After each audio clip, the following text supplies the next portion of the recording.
Um jornalista que fez da comunicação sua principal ferramenta de atuação dentro e fora das redações. Uma trajetória que une informação, cidadania e os bastidores do poder. É logo depois da vinheta.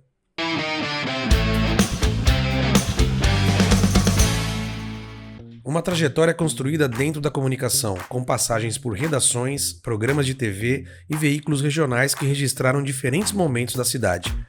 O trabalho jornalístico sempre teve como marca o acompanhamento do cotidiano local, a valorização de pautas de interesse público e a busca por aproximar informação e cidadania. Nosso convidado também atuou em áreas institucionais públicas, tanto no Poder Executivo quanto no Poder Legislativo de Guarulhos, coordenando equipes e estruturando processos de comunicação para garantir clareza e alcance das mensagens.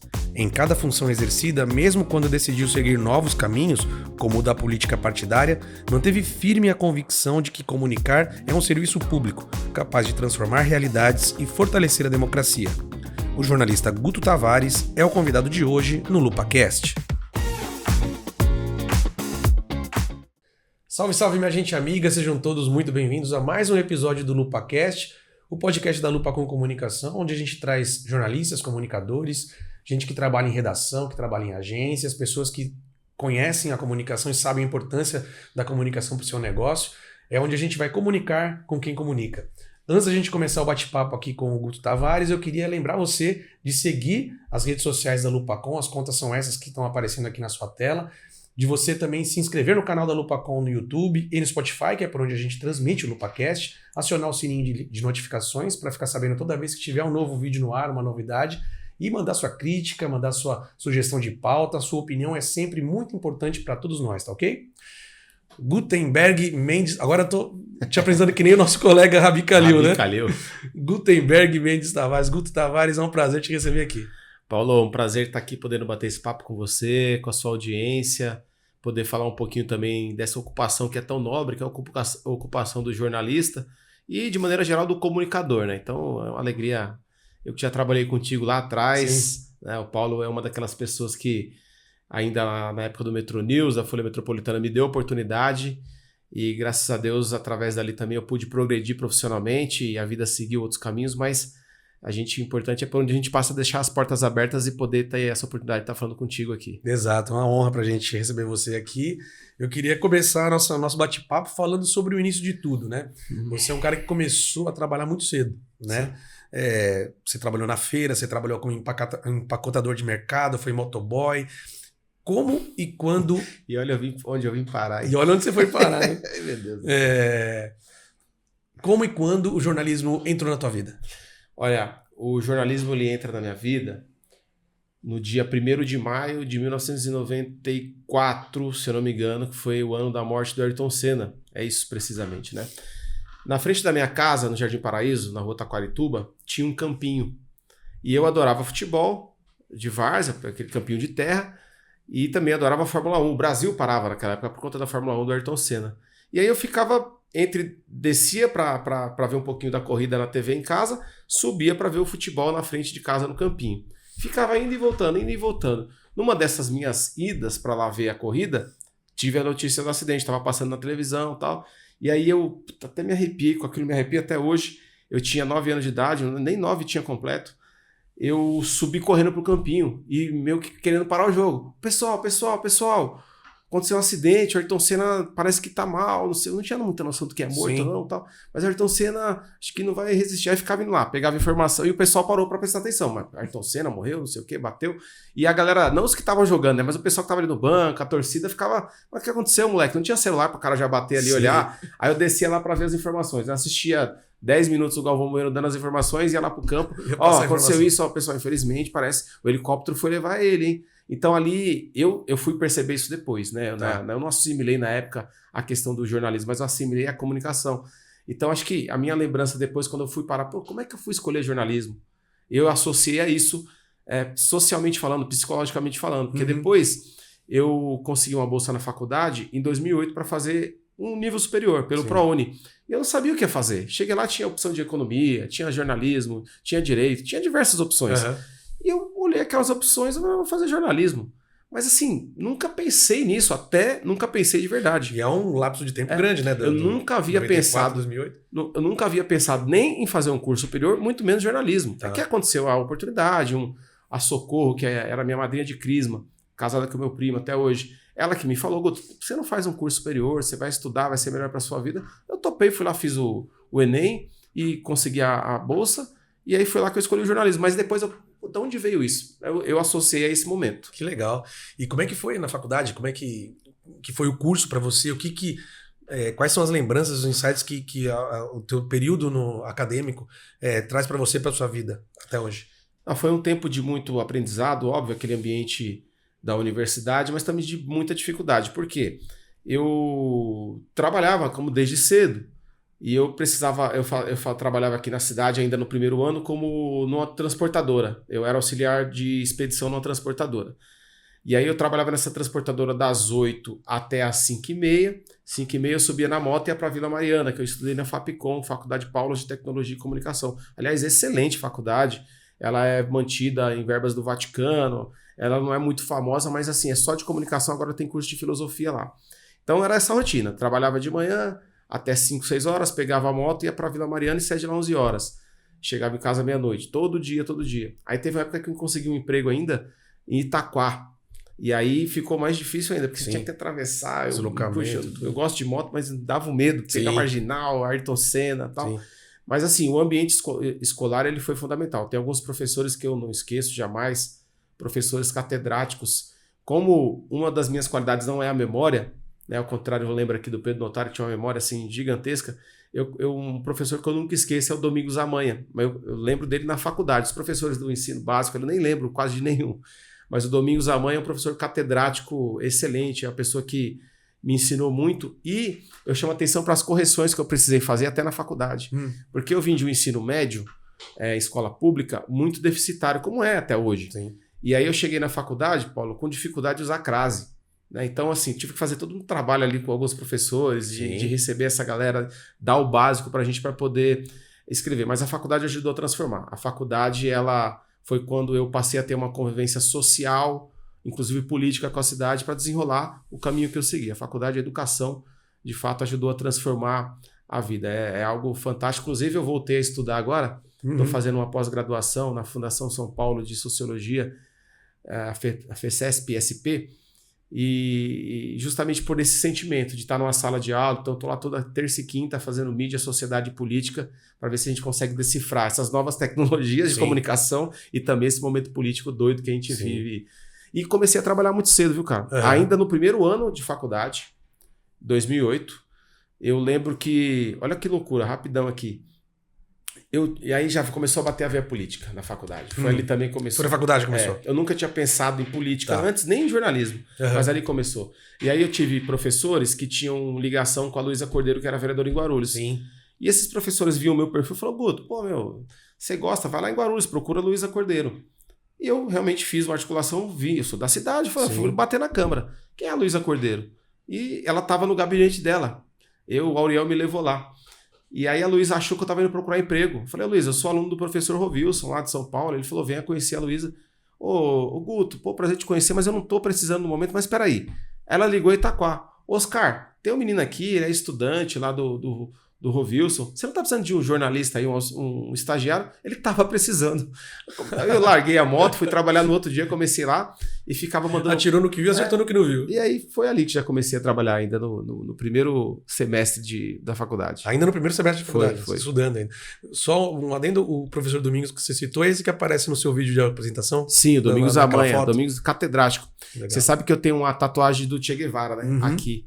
E aí eu era muito aquele jovem de esquerda e não sei o que e tal. E aí um dia eu tava no banheiro de camiseta regata, ele olhou aquilo e falou, meu filho, será que você não vai se arrepender dessa tatuagem? Porque eu falei, não, eu gosto. Ele falou assim, porque a política ela é muito volátil, você tem que pensar direito. Não tô dizendo que ele não preste, viu? Mas tem gente que não gosta.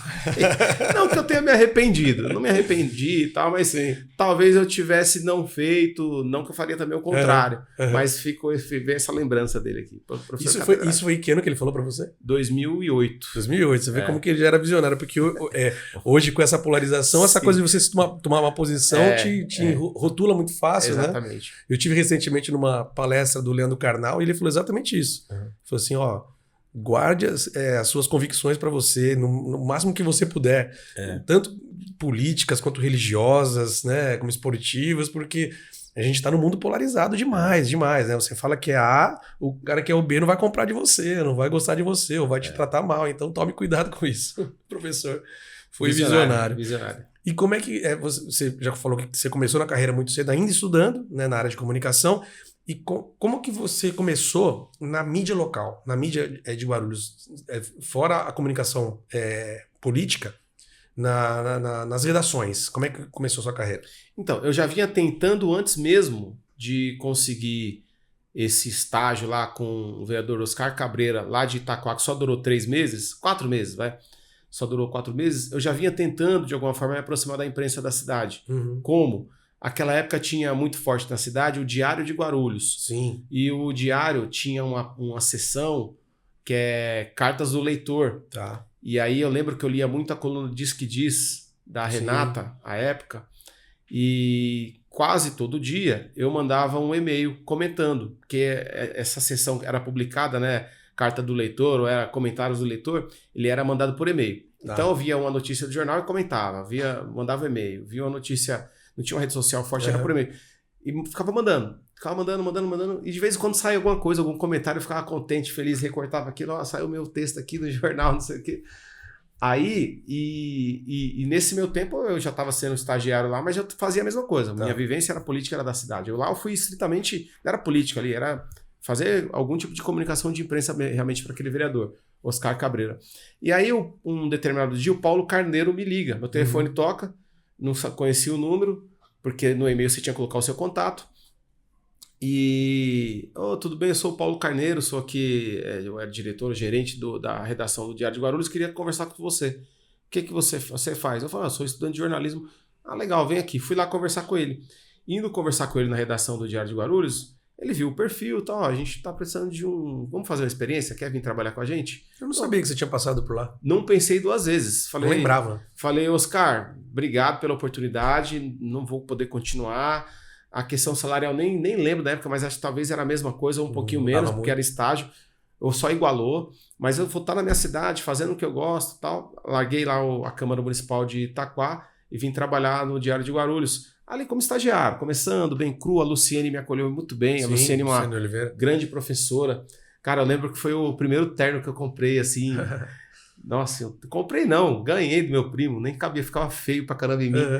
Mas eu falei, agora eu sou jornalista, vou trabalhar na redação, tinha que ter um terno e tal, né? Se tiver alguma pauta. E fui trilhando meu caminho, até que, mesmo ainda, aí acho que já no segundo ano de estágio, no segundo ano da faculdade, isso no segundo ano, primeiro semestre, segundo ano, a Renata saiu do Diário de Guarulhos, parece que ela teve alguma outra proposta, ela virou servidora da Câmara, e ficou vago a coluna Diz que Diz, que era, na época, uma coluna muito lida, né? Tinha muita gente do meio político que gostava de parar para ler.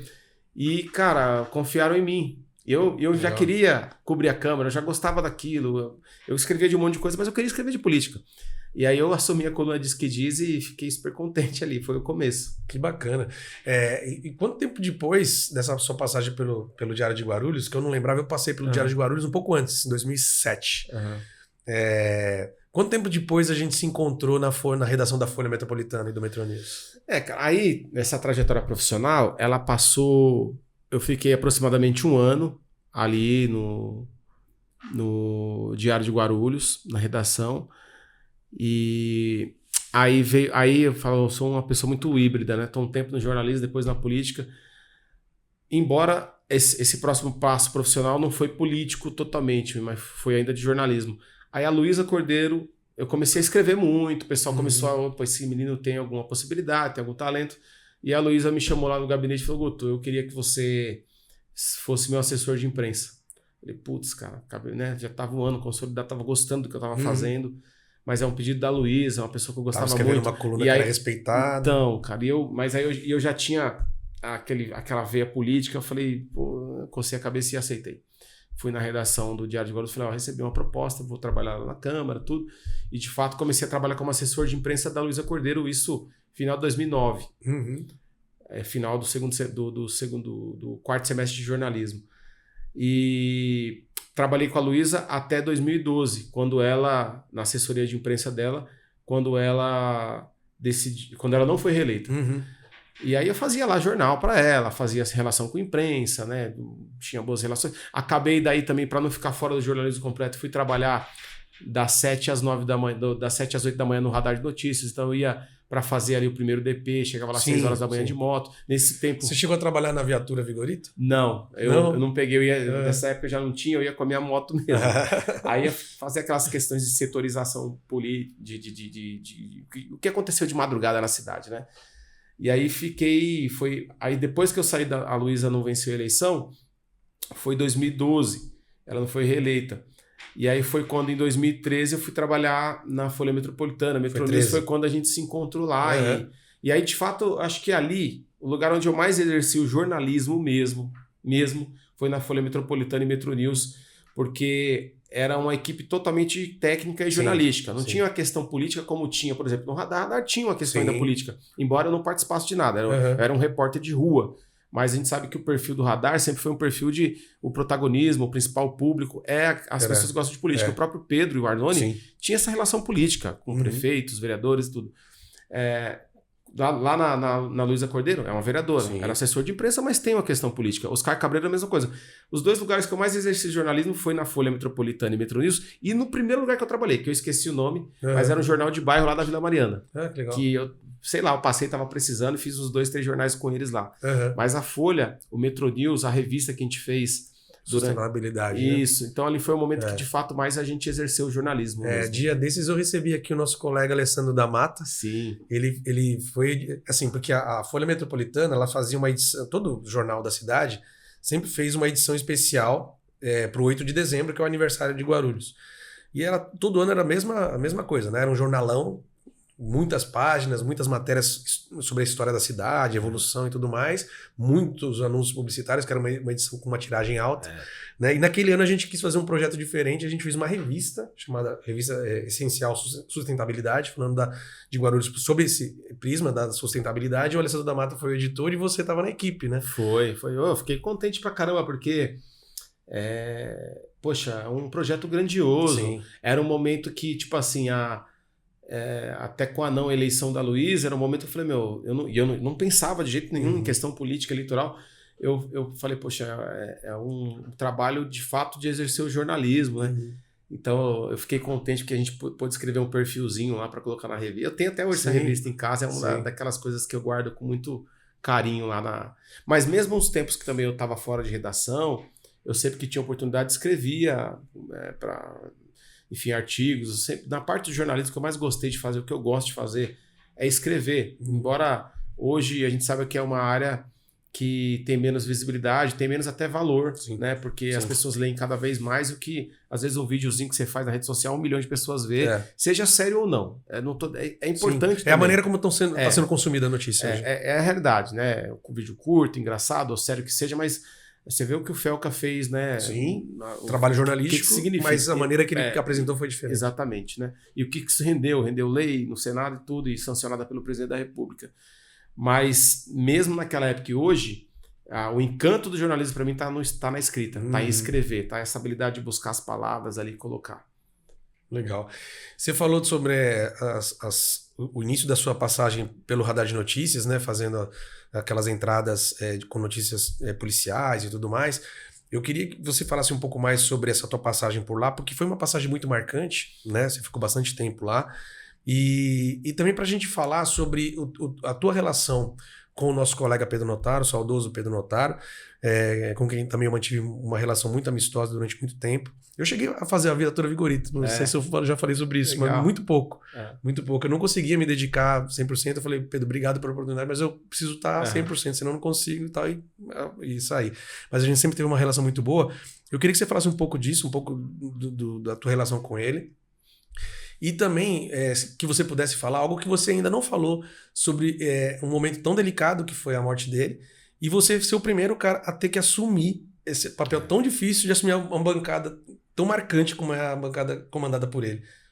É que, às vezes a gente olha para os veículos que a gente tem na cidade de Guarulhos e não valoriza como deveria valorizar. Eu sei que se a gente for pensar na mídia nacional e internacional, todos nós aqui somos pequenininhos, dada a nossa dificuldade com a capital São Paulo ao lado, com as grandes redes que estão lá. Mas dentro da cidade de Guarulhos, os veículos que existem aqui, as iniciativas de comunicação, todas elas são muito valorosas. E o Radar de Notícias não é diferente.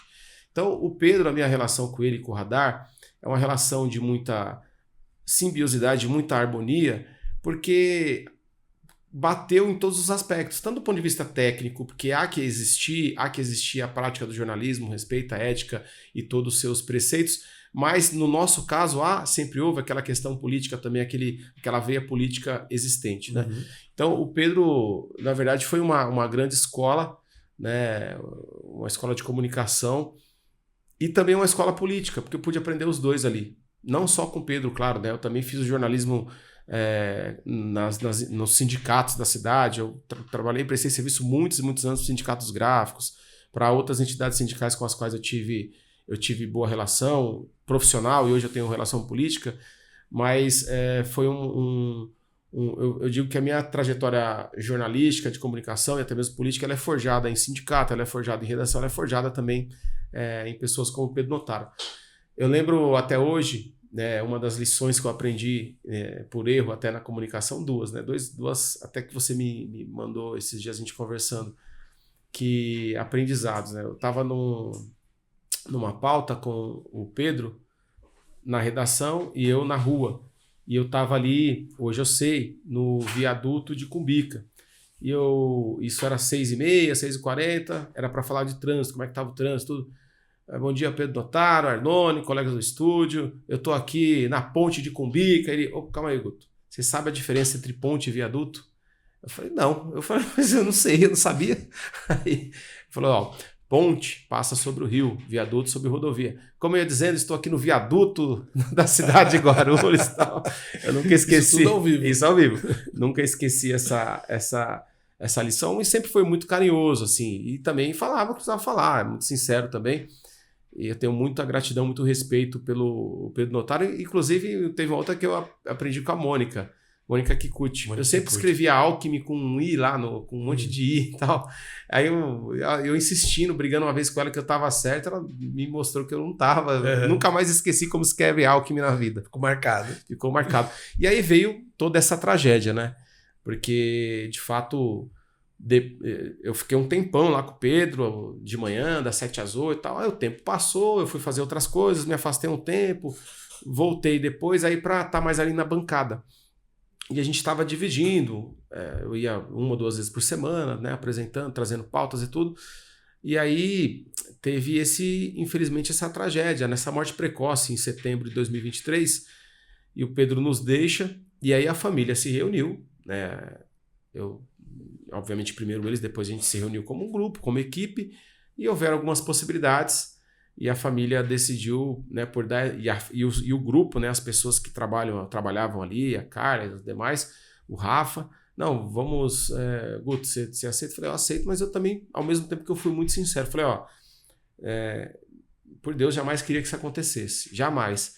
E mesmo tendo acontecido, eu preciso deixar claro que em abril do ano que vem, que era abril de 2024, eu vou me afastar porque o meu planejamento é disputar uma eleição, né? Eu não ficava falando disso no radar, eu não ficava articulando ali, fazendo palanque político, mas o Pedro sabia, e deixei isso muito bem claro, toparam, né? Nunca foi intenção ficar, desde o primeiro dia sabia que eu não ia ficar, e aí a gente ficou um mesinho a mais, porque quando foi em maio eu me afastei, mas foi uma responsabilidade muito grande, mas também um aprendizado muito grande, de fato, você poder conduzir entrevistas, receber pessoas de todos os aspectos políticos e substituir o Pedro Notaro é muito difícil. Sim. Eu digo o seguinte, há um ditado na sociedade, na humanidade, de que ninguém é insubstituível. Eu discordo disso. Cadê o outro Pelé? Cadê o outro Sócrates? Cadê o outro Ayrton Senna? Cadê o outro Pedro Notaro do ponto de vista para o que ele fazia na cidade? Não tem. Pedro, ele não é que ele é melhor do que ninguém, mas assim, ele era único nas colocações. No que ele fazia. No que ele fazia, ele era único. Uhum. Do ponto de vista de informação, precisão, memória. aquele jornalismo muitas vezes sarcástico. E até a controvérsia também, Exatamente. até quem não gostava. Quer dizer, ele marcava até por isso. Exatamente. Né? Exatamente. Não passava despercebido. Não passava mesmo. Então o Pedro ele deixou um grande buraco nesse quesito do jornalismo político da cidade. Faz muita falta. Mas enfim, a vida tá caminhando, o Radar tá lá, o André é um menino super talentoso também, tá lá com o Léo, estão tocando e acho que o Pedro deixou o legado dele. Mas eu fiquei bastante triste. Acho que o Pedro Notaro, e pela sua visão crítica muitas vezes também, controvérsia que seja, ele, obviamente, como todo ser humano, não era perfeito, tinha uma série de defeitos, como todos nós temos, mas a visão política, a presença dele fazia bem ao jornalismo e à política, porque ele também assustava. Sim. Então, Sim. o pessoal também... E contribuía com sugestões, com críticas, com brigas. Então, deixa muita falta. Mas também foi um excelente professor, lembro muito dele. Você comentou agora que mesmo durante a sua atuação no Radar, você já com pretensões político-partidárias, você já tinha sido candidato a vereador em outras eleições e tudo mais, mas você nunca usou o microfone do Radar para fazer política, para promoção pessoal, né? E eu sou testemunha disso. Gostaria de deixar isso registrado. Você já disse também que jornalismo não é o lugar de fazer política, né? Mas assim, a gente vive uma realidade um pouco diferente. Isso não é exclusividade de Guarulhos, infelizmente. Como é que você vê a atuação de veículos de comunicação, ao mesmo tempo que realmente temos iniciativas muito valorosas, a dificuldade de se fazer comunicação na cidade de Guarulhos é muito grande, mas ao mesmo tempo tem muita gente que acaba baixando o sarrafo, né? Acaba colocando o nível muito lá embaixo, e aí quem é potencial investidor, anunciante, acaba recuando, achando que é tudo igual. Você mexe muito com... Você baixa o nível de todo um setor de atividade. Como é que você vê a situação atual da mídia em Guarulhos? Você sabe que foi tema de uma das matérias que eu estudei na pós lá nesse semestre passado, a história da mídia, né, dos veículos de comunicação. E aí, quando você olha hoje para a realidade que a gente tem em Guarulhos, ela não é diferente, obviamente em números ela mas ela não é diferente do escopo ali do que a gente viu desde quando a família real chegou no Brasil lá em 1808, que os veículos de imprensa, desde o Estadão, os mais antigos aos mais modernos, eles têm uma relação com mais proximidade do que deveria com o poder público, com o poder da vez. Infelizmente, esse é um dado histórico verdadeiro e que vem desde 1800 e alguma coisa, passou por todos os governos, foi assim inclusive na ditadura militar, tiveram algum tipo de proximidade. O que não pode, o que é, na minha opinião, infelizmente, indevido, mas é a realidade, ninguém vai escapar a isso. O que não pode é não haver um limite, e é isso que é muito ruim. O que aqui em Guarulhos às vezes eu vejo que passa do limite. Olha, hoje eu sou vereador em Guarulhos, hoje eu sou, digamos, entre aspas, do outro lado do balcão, né? Então, para mim, teoricamente é muito interessante que o veículo seja totalmente revertido, ou ter uma linha editorial totalmente favorável ao meu mandato, se eu estou pensando como vereador. Mas pensando para a sociedade, para Guarulhos, para a profissão que eu tenho, isso é ruim. Então acho que tem que haver uma harmonia, é importante haver uma harmonia, mas não pode haver uma subserviência total, né? E eu não vou nem entrar no mérito, né? Se é bom, se não é, do ponto de vista de valor, de estrutura, do que tem ou deixa de ter. Não estou nem entrando no mérito, porque às vezes para X de investimento resolve, para outro tem que ser 10 vezes mais. Não interessa se é X pequeno ou X gigantesco, mas é importante haver o mínimo de prática de jornalismo. Inclusive é importante para o governo, importante para o prefeito, Lucas no momento, era importante para o Guti, eu acho que não teve tanto assim, que é você ter o mínimo de crítica até para você não se envolver numa bolha e achar que está tudo certo, sendo que não está. Em alguns momentos o governante, ele numa zona de conforto como entra todo ser humano, é natural, não, tá tudo bem. Aí você abre o jornal, você não vê uma crítica, você não vê um problema, você não vê um buraco, você não vê nada. Então, a cidade tá maravilhosa. E você, como ser humano, você vai acabar vivendo aquela bolha. O ser humano não vive tudo. Sim. Né? Eu sou da região do Taboão, moro ali, eu vivo muito ali, vivo aqui e tal. Mas, cara, sinceramente, Guarulhos é gigantesca. Eu não tenho a noção do que está acontecendo nesse momento agora no Fortaleza. Qual que é a realidade que está acontecendo agora lá no Bom Sucesso. A gente tem uma mínima noção. Então, se você tem um poder público, um governo, uma prefeitura, uma Câmara Municipal, que queira controlar tudo ao ponto de você não ter espaço para crítica, te leva a cometer graves erros, como a gente já teve no passado. Seja não vou entrar no mérito aqui, tá? Mas seja é uma questão de uma taxa que a população não aprovou, que você teve que recuar, seja no fechamento de uma empresa. Então, isso eu acho que tem que ter consciência por parte de quem está no poder, de não se deixar cair nessa tentação, porque tem poder econômico para isso. Então, Sim. poxa, ajuda, mas não copita ao ponto de deixar as pessoas mudas e totalmente copitadas, de não mostrar um erro que está acontecendo. Sim. E, obviamente, que você faça também a relação para também não ser usado a imprensa para só fazer desgaste para aquela figura política que não está tendo um tipo de parceria. Né? Então, tem que ter esse distanciamento. Importante para todo mundo. Para o jornalismo, para o governante, para o empresário de comunicação.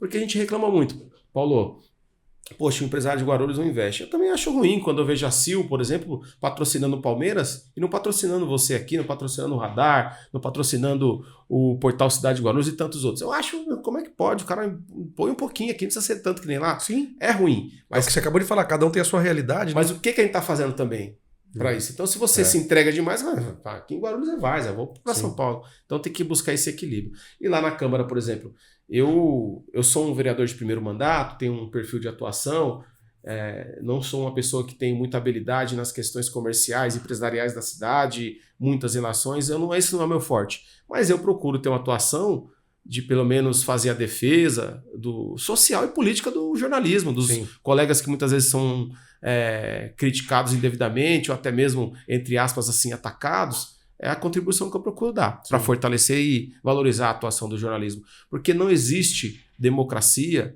sem comunicação, sem imprensa, e não existe imprensa sem democracia. Mas você está falando de democracia, você está falando de Guarulhos? Sim, cara. Guarulhos, 1,5 milhão de habitantes. Guarulhos, a 12ª cidade do país. Guarulhos, a 12ª do estado de São Paulo. A gente tem que ter essa noção e valorizar a cidade. Sim. O que acontece aqui tem valor e repercute no Brasil. Sim, sem dúvida. Antes ainda de você ser eleito vereador, você teve uma passagem pela TV Câmara, né? Pelo Departamento de Comunicação que tem no guarda-chuva lá, a TV Câmara também. Como é que foi essa sua passagem por lá? Ela foi muito boa mesmo, do ponto de vista de uma experiência de gestão, uma experiência de relação com o servidor público que eu não tinha, mas para perfil do que eu gosto de fazer enquanto comunicação, ela é muito engessada, porque tipo, a casa é presidencialista, então você tem que fazer o que o presidente determina. Essa é a realidade. E se você tem um presidente que é mais arrojado na questão da comunicação, por você voa, né? Vamos fazer um monte de coisa aqui. Agora, mais conservador, você tem um presidente que não gosta muito de dar entrevista, não gosta de falar, não quer usar nada, aí você fica ali fazendo um arroz com feijão, né? Tem gente muito boa lá, tem gente muito competente, né? Você teve uma baita de experiência lá também.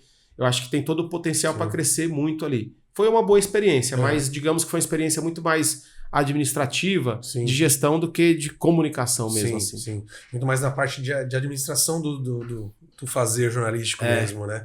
Você acaba ficando... assim, e eu queria fazer também um testemunho nesse caso, porque eu realmente tive uma experiência lá logo depois de você, né? Você estava no cargo e eu entrei logo depois. E esse cargo, eu costumo dizer com alguns amigos, alguns colegas, que ele faz você conhecer melhor algumas pessoas, pro bem e pro mal, né? É verdade. E você foi um cara que eu conheci melhor depois dessa transição pro lado positivo, que você foi um cara que me recebeu lá, me explicou como funcionavam as coisas, me apresentou as pessoas, me deu dicas depois. Foi muito correto, né? Então eu queria fazer esse agradecimento público. E Paulo, é assim, a gente tem que procurar aproximar a nossa fala da nossa prática. Isso você não consegue 100%, mas vamos trabalhar sempre por isso. Acho que tem que ser assim as relações humanas, porque tem pessoas que são muito apegadas, apegadas a tudo. O cara é apegado não interessa o que é, ao seu carro, à sua casa, ao seu posto do momento. Para mim a vida não é essa, acho que tem que seguir os fluxos, né? E a gente... tendo essa fé, essa coisa natural nossa da bondade, você planta o bem, você colhe o bem, você vai fazendo a sua parte e vai indo. O importante é a coisa vai fluindo. Exatamente. Falando em ciclos, né? Você iniciou, a partir de janeiro desse ano, um novo ciclo na sua vida. Foi. Na sua vida pública, né? Você já tinha atuado de alguma forma na política, mas com cargo eletivo, né? Você foi eleito vereador no ano passado, para o seu primeiro mandato. E eu queria saber de você como é que tem sido, né, esse seu primeiro ano de mandato, como é que você tem feito o seu trabalho, como é que você tem exercido o seu trabalho. Eu tenho acompanhado algumas coisas, alguns discursos. Também vejo que você continua defendendo a nossa profissão nos seus discursos. Queria saber um pouquinho mais de você sobre a vida. É mais corrida como jornalista ou como vereador?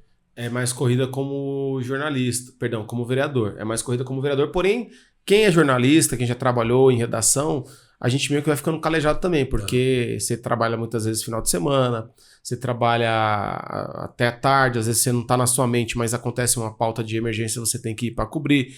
Então, só que o jornalista, é difícil encontrar essa divisão, mas o jornalista ainda, teoricamente, ainda tem uma folga, né? Porque o cara tá, obviamente, você tá andando na cidade, aconteceu alguma coisa ali, você é jornalista, vai parar para cobrir. Mas, por exemplo, um médico, um policial, dificilmente tem uma folga 100%, porque se o cara tá na praia lá, no Caribe, alguém passou mal, ele vai ter que socorrer. O cara é um policial, tá muito de folga, mas tá jantando à noite no restaurante com a esposa e deu um problema, ele estando na função ou não, ele tá armado, ele vai tentar reagir a alguma coisa. O jornalista ainda, eu tô de madrugada, tô lá em São Paulo, jantando, pode até ter entrado alguém ali, eu vou talvez registrar mentalmente, mas não vou ter que parar aquilo para escrever ou fazer alguma filmagem. Então eu estando na cidade eu não tenho folga, cara. Eu trabalho todos os dias, né? Não reclamo disso, mas foi uma opção que eu escolhi para perfil desse mandato.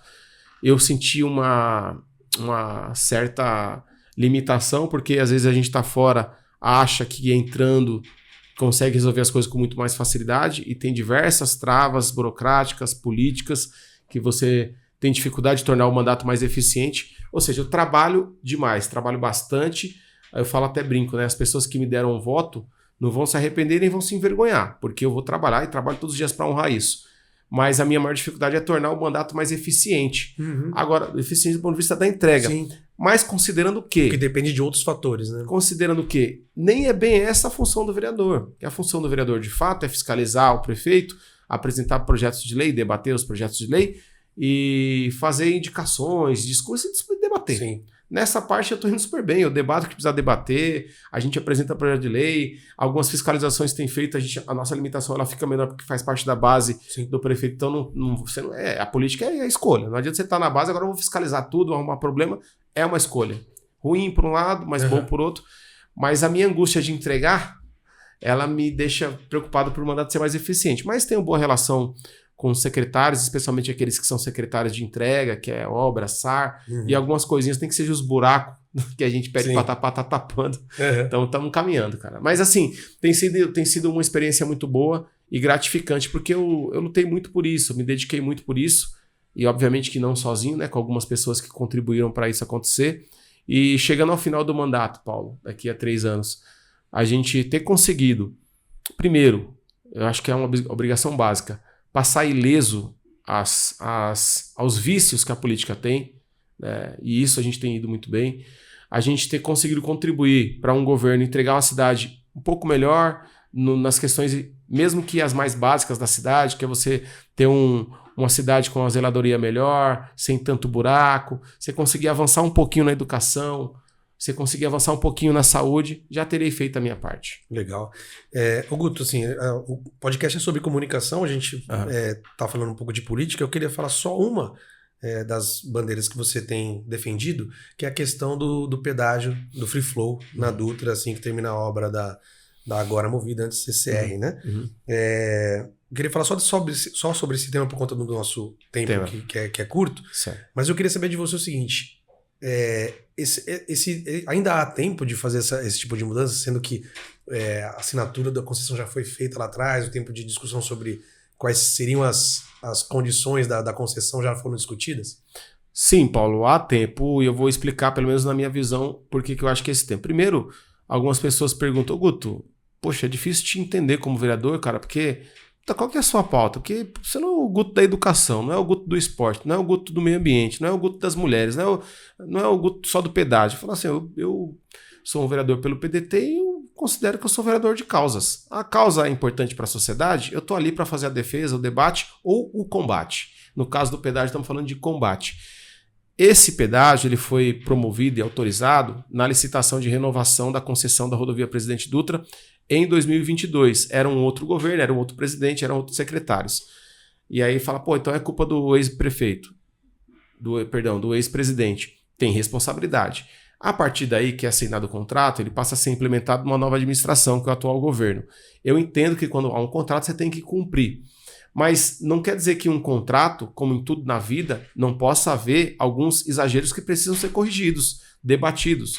Eu acho que a cidade de Guarulhos se mobilizou pouco a respeito disso em 2022. Eu não era vereador, não participei das discussões, mas eu acho que a classe política da cidade, de maneira geral, cochilou, deveria ter tido um embate um pouco mais forte, mais contundente com o governo federal, para de fato não ficar só no discurso, porque no discurso foi dito que não teria, mas a prática está se mostrando que vai ter, o que pretende se ter. Então você tem alguns argumentos políticos para você fazer o debate. Poxa, mas foi outro governo. Então, mas esse governo agora ele é contra, né? Um governo teoricamente que não quer essa cobrança, o governo federal. Então esse governo federal não tem força política para chegar na NTT, que é a Agência Nacional dos Transportes, conversar com a sua diretoria, falar, ó, vamos segurar isso aqui, vamos achar um outro caminho? Vamos discutir? Vamos diminuir essa cobrança? Porque assim, o que a gente está pedindo? Eu, como vereador, é minha obrigação. A isenção para quem mora na cidade de Guarulhos. A isenção para quem tem carro emplacado na cidade de Guarulhos. Carro, moto ou caminhão. Porque é muito prejudicial. Tanto para um motorista de aplicativo, para um cara que tem uma vanzinha, um cara que tem um caminhão, ou o grande empresário que tem diversos caminhões. Porque o que pode acontecer? Na minha visão, vai acontecer se implementar a cobrança. O sujeito, passam 400 mil veículos de Guarulhos pela rodovia Presidente Dutra diariamente. É a maior via de tráfego pendular do país, que é a ida e volta para São Paulo. Milhares estudam ou trabalham em São Paulo todo dia. É a mesma coisa que você ter que pagar para entrar ou sair da sua casa todo dia. Não é a solução. Se você pode encontrar outra solução, vamos fazer o seguinte, em vez de você só ter 23 pórticos entre Guarulhos e São Paulo, a cobrança inteira está concentrada aqui, na rodovia Presidente Dutra inteira, né, nessa questão do free flow. Se você pegar então... E um detalhe, quem passar por Arujá no pedágio não paga mais para o Guarulhos. Então, assim, só para Guarulhos pagar mesmo, ou quem está vindo de São Paulo para cá. E se você pegar, então, vamos pegar, construir, então, mais 23 pórticos. Então, além de 23, serão 46. Que aí vão pegar de Arujá até Campos do Jordão, até lá embaixo. Aí vai dividindo. Então, essa cobrança que seria só aqui, ela vai ser diluída, a gente vai ter que pagar, mas vai pagar muito menor. Porque a tarifa atual não está muito clara, eu estou sendo muito crítico à Motiva por isso. Eles vão decidir amanhã, lá na NTT, numa reunião de um comitê. Seria uma proporção da praça de Arujá? Não, porque quem passa em Arujá, assim, como é que eu vou pagar de Arujá se eu não... Mas só o que você rodar na sim, Expressa. Sim, vai ser proporcional. Só que não está muito clara a conta. Por exemplo, na sexta-feira, amanhã, a NTT vai se reunir para decidir se autoriza ou não a cobrança e tal. Mas você fala, poxa... Se está no contrato que pode ter, por que vai ter que um comitê decidir? Esse comitê pode decidir o contrário. Né? Então, então tá aberta a discussão. Um presidente da República, não é para tanto, ele acabou de chegar da ONU, obviamente ele creio que não é pauta grande o suficiente para ele se meter, mas um ministro, um deputado federal, vamos conversar na NTT para então votar contrário e não ter? Vamos conversar com o presidente, que é uma indicação, entre aspas, política, segura isso aqui, vamos discutir melhor. Dá para fazer, dá para encontrar brechas. Não deu, vamos para o Ministério Público. O procurador da República aqui de Guarulhos, procurador federal Guilherme Rocha Gubert, ele está com o inquérito aberto 2, questionando essa cobrança, tanto do ponto de vista dos valores, porque não está muito claro. Às vezes, em dia de semana, está cobrando 41 centavos cada pórtico. Quando é horário de pico, isso aumenta para R$ 1,41. Ou seja, cara, o horário de pico é que a gente anda mais. Eu não gostaria, mas é o horário que a gente anda mais. Não vou sair para trabalhar 4 horas da manhã. Eu saio 6, 7. Não tem como você querer mudar a rotina das pessoas. 5 horas da tarde, a maioria das pessoas sai do trabalho, vai buscar os filhos na escola. Né? Então, aí nesse horário de pico é mais caro. Feriado, então, ida e volta é R$ 2,57 cada período. Então, é uma cobrança que ela é confusa. Então, por esse aspecto, vai haver essa ação. Eu espero que haja. Vou até ligar para o procurador. E... para entender, não para pressionar, pelo amor de Deus, são 2 órgãos, né, totalmente diferentes e independentes. Mas a outra questão é a multa. Quem não pagar o pedágio, e muitos não vão pagar por falta de informação, a gente está aqui num grupo menor de pessoas que tem essa informação. Estamos falando de 1.400.000 pessoas. Então o cara está passando e não percebeu que tem aquilo ali, ou não deu muita atenção, ele será multado. Se ele não pagar a multa, R$ 195,23, mais 5 pontos na carteira.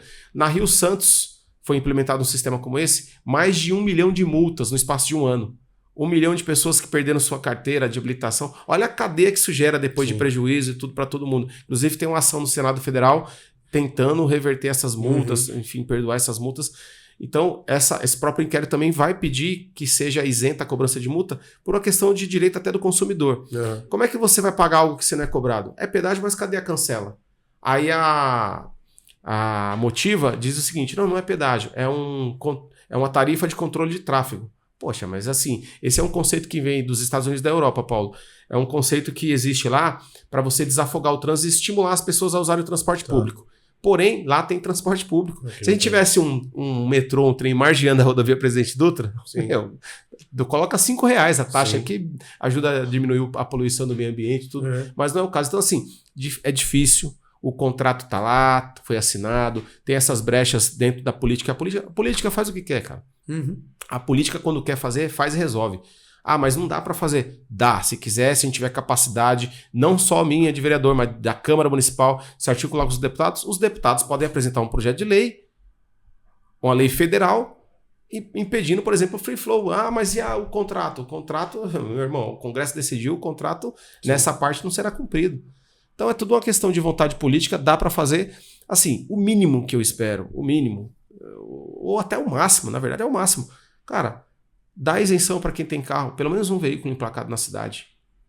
Só isso, já vai ter sido um baita de um ganho para a população de Guarulhos. É o que eu vou tentar até o final. Legal, Guto.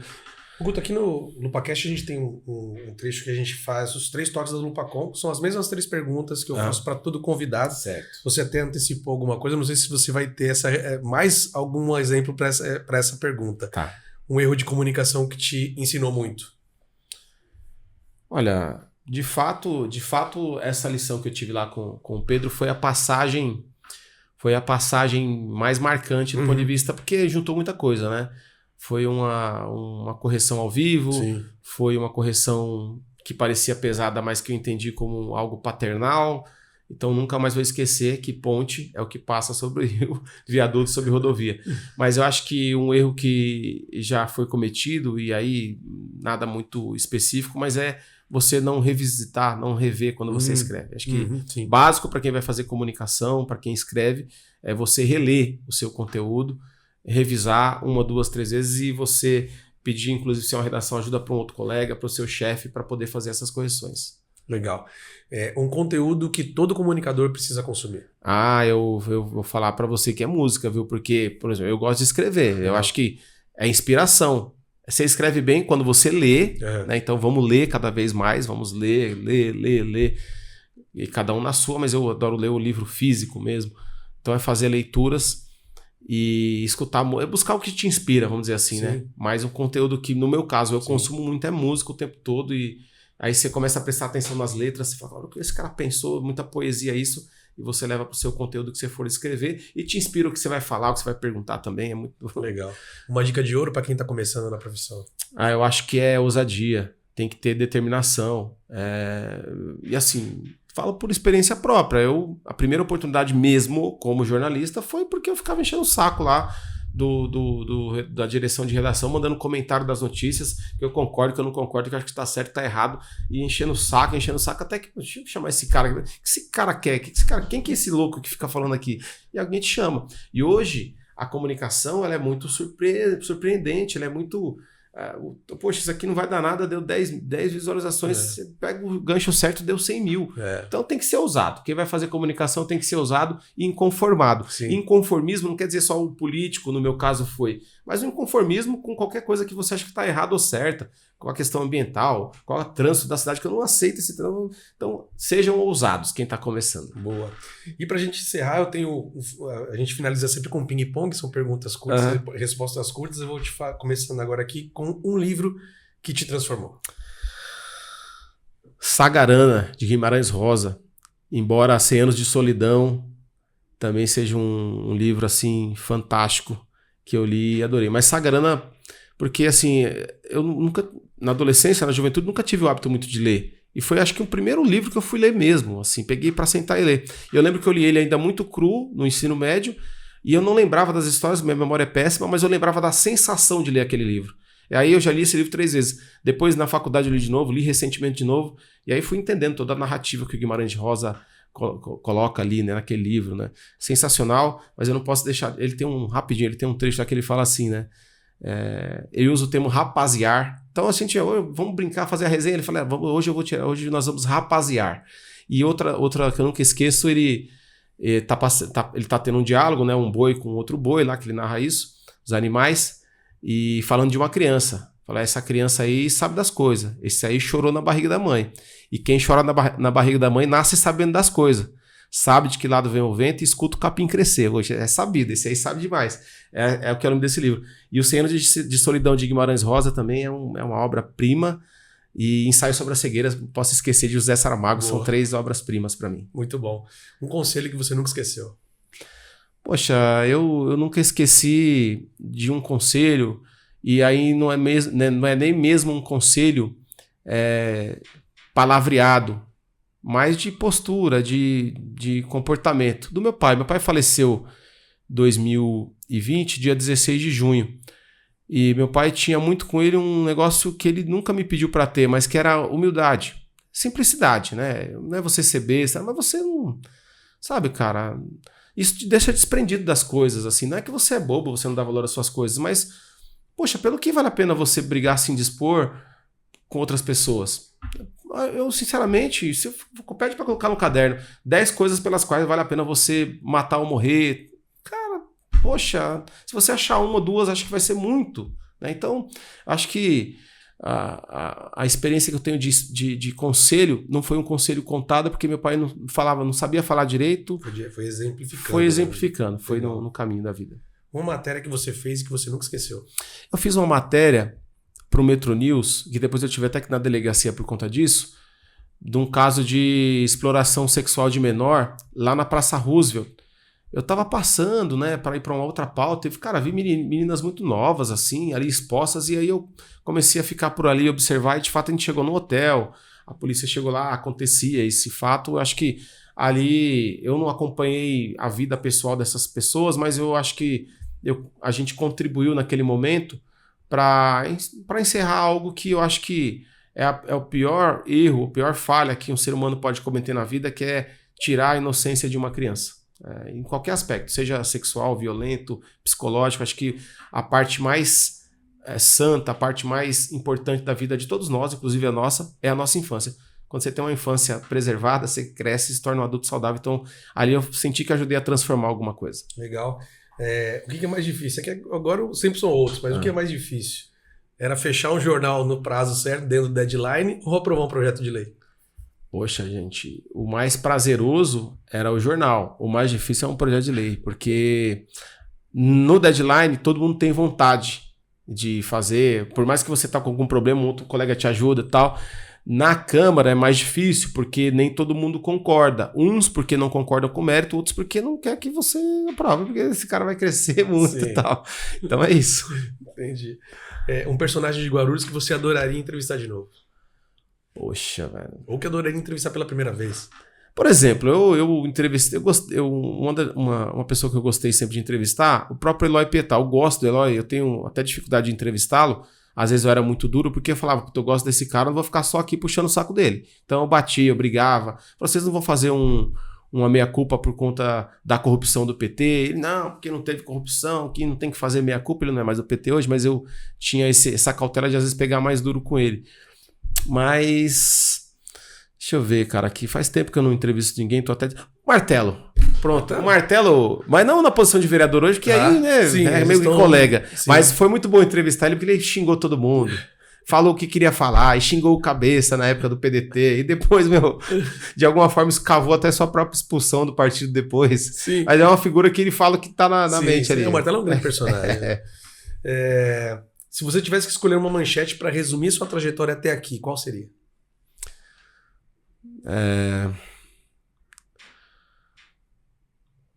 O jovem guarulhense que nunca desistiu dos seus objetivos. Legal. E se você pudesse voltar no tempo e conversar com o Guto novinho, começando na vida profissional, pensando no futuro, o que você diria para ele? O garoto, é que foi necessário trabalhar muito cedo, mas, estuda mais um pouco. Estuda, se dedica mais a isso, aprenda a falar outros idiomas, leia mais livros, que isso vai abreviar a sua chegada onde você quer chegar. Você não vai chegar fácil, não vai ter facilidade. Mas diria para ele estudar mais e aproveitou bastante, viu? Ixi, deu trabalho, mas aproveita ainda mais porque tudo é passageiro aí. Guto, obrigado por dividir um pouco da tua história aqui com a gente.